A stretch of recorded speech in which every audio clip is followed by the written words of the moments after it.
मैं बात कर रहा हूं दिल्ली के एकमात्र राजपूत गांव रिठाला की। आज ये एक शहरीकृत संपन्न गांव है जहां आधुनिकता भी अपने पैर पसार चुकी है, लेकिन गांव के लोग अपने इतिहास के प्रति आज भी पूर्ण सजग और जागरूक हैं। दिल्ली का रोहिणी क्षेत्र अधिकांशतः इसी गांव की जमीन पर बसा हुआ है। मैं रिठाले गांव का रहने वाला हूं और ये आजकल हम सेक्टर 5 रोहिणी में रह रहे हैं, जो हमारे गांव की ही ज़मीन है, जिसमें सेक्टर 1, 2, 3, 4, 5, 6, 7, 8, 11, 12, 13 ये सारे सेक्टर हमारी ज़मीन में ही बसे हैं। इधर 12 से 23, 24, 25 ये सारे सेक्टर हमारे गांव की ज़मीन में ही बसे हैं।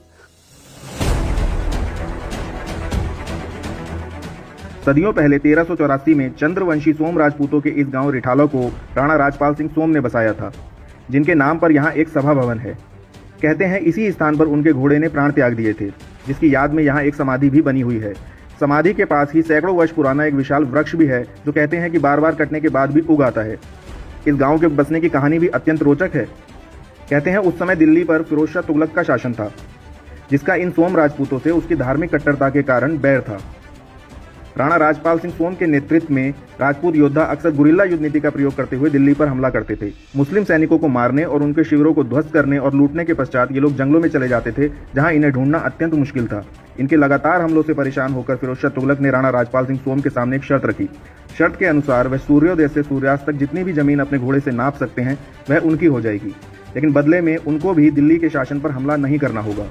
राणा राजपाल ने तुगलक की इस शर्त को मान लिया। शाम को सूर्यास्त के बाद इसी स्थान पर जहां आज घोड़े की समाधि है, घोड़े ने अपने प्राण त्याग दिए। ये जो समाधि बनी हुई है, ये बहुत बड़ी हिस्टोरिकल समाधि है। ये राजा राजपाल के घोड़े की समाधि है। जो ये घोड़ा जैसे महाराणा प्रताप का चेतक घोड़ा था, उसी की तरह का यह घोड़ा था।